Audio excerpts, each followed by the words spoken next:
Bonjour et bienvenue sur ta chaîne de soutien scolaire. Aujourd'hui, je vais parler d'une faute que la plupart des élèves du primaire commettent. Tu veux savoir de quelle faute s'agit-il? Alors regarde la vidéo jusqu'à la fin.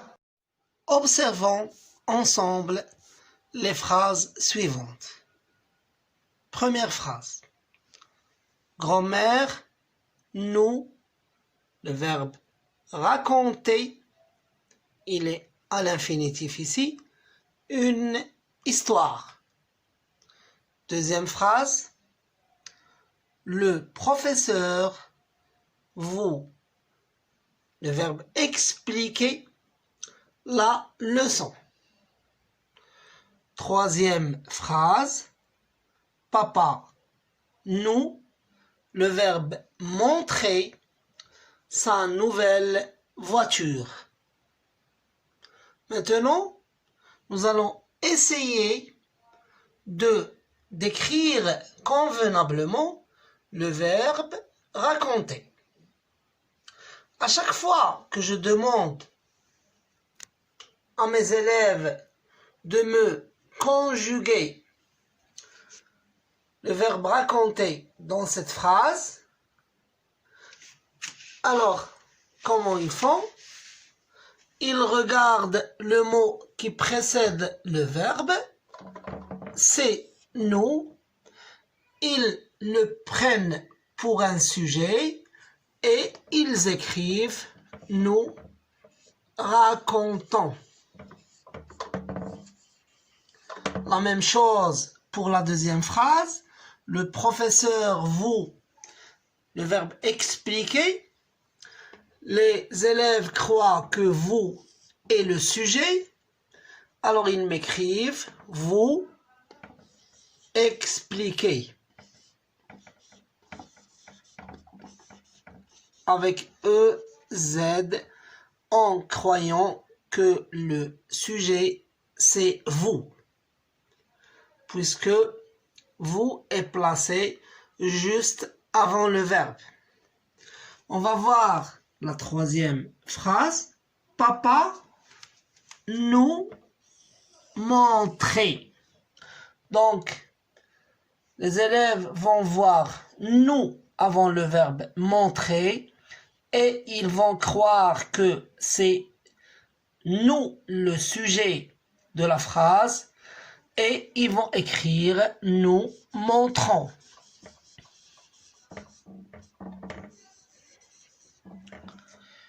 Alors, si les élèves ont écrit correctement les verbes, que fait la grand-mère ici?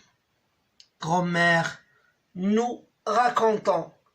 Donc, la phrase va devenir nous racontons tout simplement.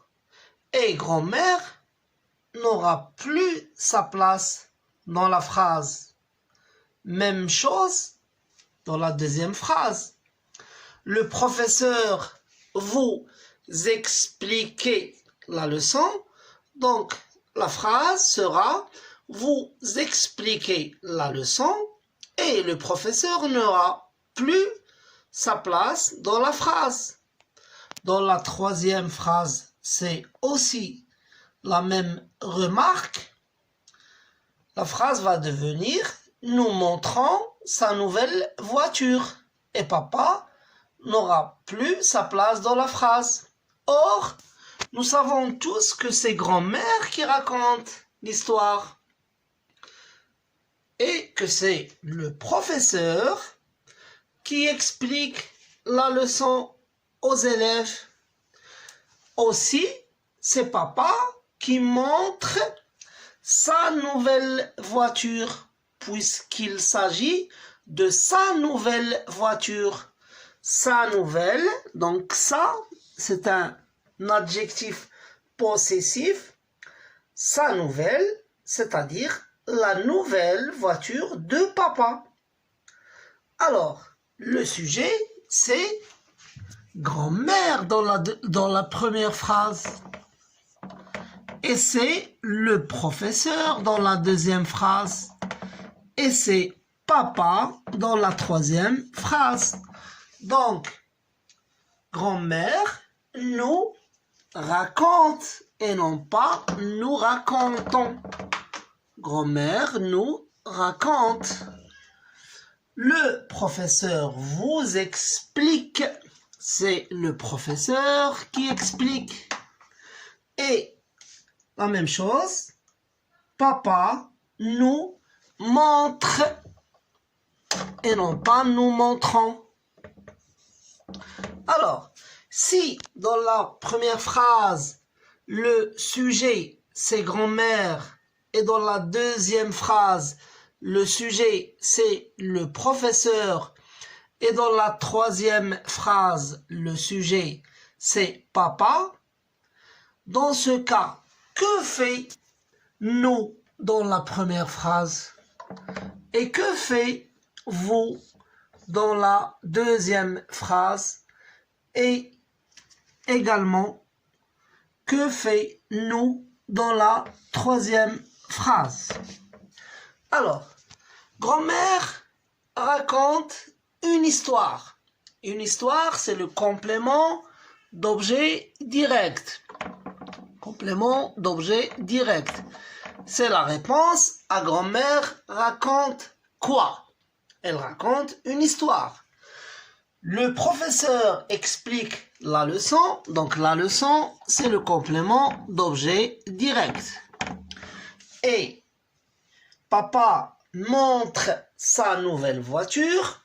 Il montre quoi? Il montre sa nouvelle voiture. Donc c'est le complément d'objet direct. Alors, dans la première question, dans la première phrase, on va poser la question suivante. Grand-mère raconte une histoire à qui? Alors la réponse c'est grand-mère raconte une histoire à nous. Donc ici, nous, c'est bien un pronom personnel, mais ce n'est pas un pronom personnel sujet, c'est un pronom personnel complément d'objet indirect, puisque c'est la réponse à la question grand-mère raconte une histoire à qui? On va voir la deuxième phrase. Le professeur explique la leçon à qui? Le professeur explique la leçon à vous. Donc, vous, c'est un pronom personnel, complément d'objet indirect, puisque c'est la réponse à la question à qui? Papa montre sa voiture à qui? Papa montre sa voiture à nous. Donc nous, c'est un complément d'objet indirect et en même temps, c'est un pronom personnel. Donc c'est un pronom personnel complément d'objet indirect. J'espère que vous avez bien compris, que la vidéo vous sera utile. Cliquez sur la touche j'aime si vous avez aimé la vidéo. Si vous n'êtes pas encore abonné à la chaîne, faites-le maintenant, c'est gratuit et c'est pour la bonne cause. Au revoir.